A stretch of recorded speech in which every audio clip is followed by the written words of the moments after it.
Hello दोस्तों, आज हम आपको पंचतंत्र की मजेदार कहानी सुनाएंगे। विशाल जंगल में जहां हरे भरे पेड़ों की छांव तले पक्षियों की चहचहाहट गूंजती थी, वहीं एक भयानक हंसाया भी मंडराता था शेर का। जंगल के राजा ने अपनी भूख मिटाने के लिए हर दिन निर्दोष जीवों की बलि लेनी शुरू कर दी थी। ये रक्तपात देखकर समूचा जंगल सिहर उठा। डर और उदासी हर जीव की आंखों में बस गई। एक दिन जंगल के सभी प्राणियों ने मिलकर एक निर्णय लिया। वे शेर के पास पहुंचे, कांपते हुए निवेदन किया, महाराज, यदि आप इसी तरह हमें खत्म करते रहे तो एक दिन ये जंगल सूना हो जाएगा। प्रजा के बिना राजा भी कैसे रहेगा? उनकी बात सुनकर शेर कुछ देर सोच में पड़ गया। अंततः वह मान गया। हर दिन उसके भोजन के लिए एक जानवर भेजा जाएगा और बदले में वह बेवजह शिकार नहीं करेगा। समय बीता और अंततः एक दिन खरगोशों की बारी आ गई।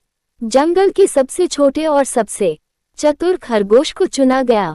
वह जानता था कि उसका अंत निकट है, लेकिन क्या मृत्यु को यूं ही गले लगा लेना सही होगा? नहीं, उसे कुछ करना होगा, अपने लिए, अपने जंगल के लिए। धीरे धीरे शेर के पास पहुंचने में उसने काफी समय लगा दिया।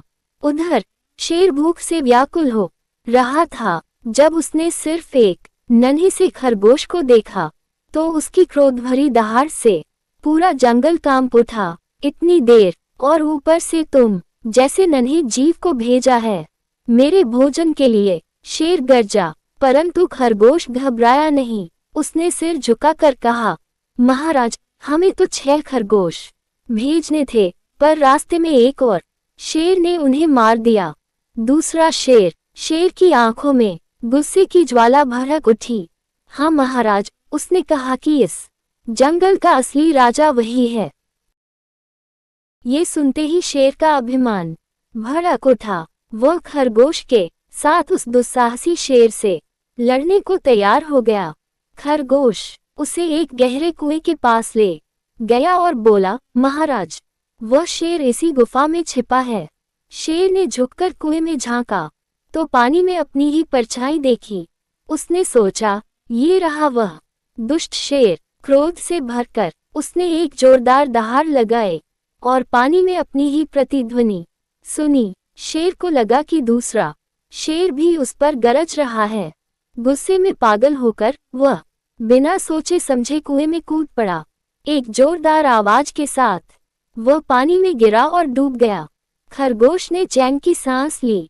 उसके नन्हे से दिल में अब न कोई डर था, न कोई बेचैनी। वह खुशी खुशी जंगल की ओर भागा और अपने साथियों को ये शुभ समाचार दिया। उस दिन पूरे जंगल में जश्न मनाया गया। सभी ने नन्हे खरगोश को अपनी बाहों में उठा लिया। उसकी चतुराई और साहस ने जंगल को एक नए सवेरे की सौगात दी थी। ये कहानी हमें सिखाती है कि शक्ति से अधिक बुद्धि की ताकत होती है। असली वीरता बल में नहीं, बल्कि चतुराई और सूझबूझ में होती है।